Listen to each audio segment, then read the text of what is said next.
ఇప్పుడు టమాటా prawns curry. బాండి వేడెక్కుతుంది.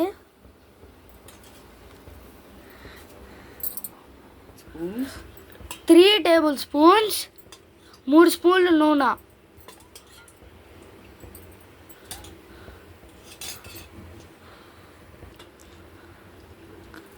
జీలకర్ర 2 స్పూన్స్,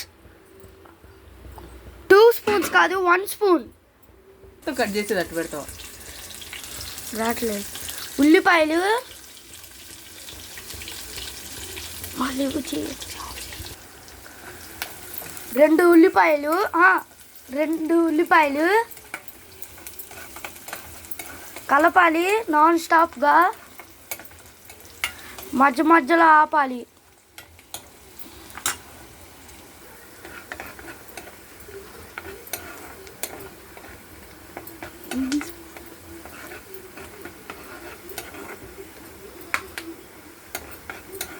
అర టీ స్పూన్ చిన్నులపాయ పేస్ట్,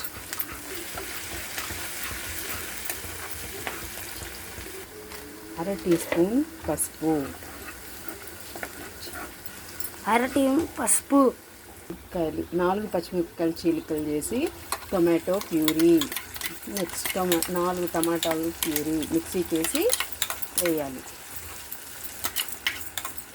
బాగా కలిపి 2 మినిట్స్ పొయ్యి మీద పెడితే సిమ్లో అది దాంట్లో ఉన్న పచ్చివాసన పోయిద్ది. రుచికి తగినంత కారం, నేనైతే 2 టీ స్పూన్స్ వేస్తున్నా, మేము ఇంతే తింటాం. 1/2 టీ స్పూన్ సాల్ట్. కొద్దిసేపు పొయ్యి మీద కొద్దిసేపు 5 మినిట్స్ మించి అది ఉడికితే దాంట్లో ఉన్న పచ్చి వాసన పోయి కావాల్సినంత రుచిగా ఉండిద్ది.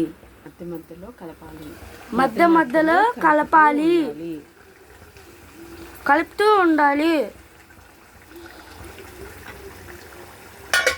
నెక్స్ట్ ప్రాన్స్ జీలకర్ర పౌడర్ 2 కలిపేసి వేయాలి. జీలకర్ర ప్రాన్స్ వేయాలి,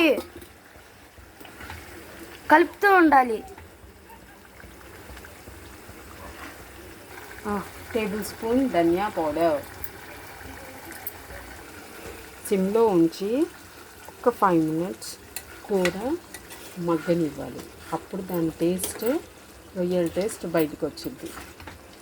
మనం రొయ్యలు ఎప్పుడైనా కానీ పచ్చివాసన పోయేదాకా ఉడకబెడితే దానివల్ల వచ్చే నీచు వాసన పోయి నెక్స్ట్ మనం కూరలో వేసినప్పుడు దానివల్ల వచ్చే స్మెల్ బాగా అద్భుతంగా ఉండుద్ది.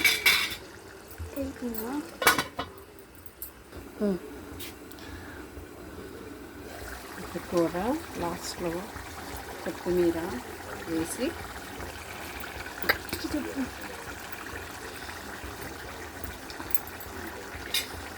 కలిపి జస్ట్ ఒక 2 సెకండ్స్ అలా ఉంచి ఆఫ్ చేసుకోవాలి. ఈ కర్రీ అన్నంలోకి కానీ, పలావ్లోకి కానీ, చపాతీలోకి కానీ, మన పూరీలోకి కానీ బాగుంటుంది. చిన్నపిల్లలు బాగా ఇష్టంగా తింటారు. జస్ట్ 2 మినిట్స్ ఉంచి మనం ఆఫ్ చేసేస్తే కర్రీ అయిపోయినట్టు. లాస్ట్లో చూపిస్తున్నట్టు ఉడికింది. Curry completed. నచ్చితే లైక్ చేయండి, లేకపోతే సబ్స్క్రైబ్ చేయండి, కామెంట్స్ కూడా పెట్టండి ఏమేమి కావాలి. సబ్స్క్రైబర్స్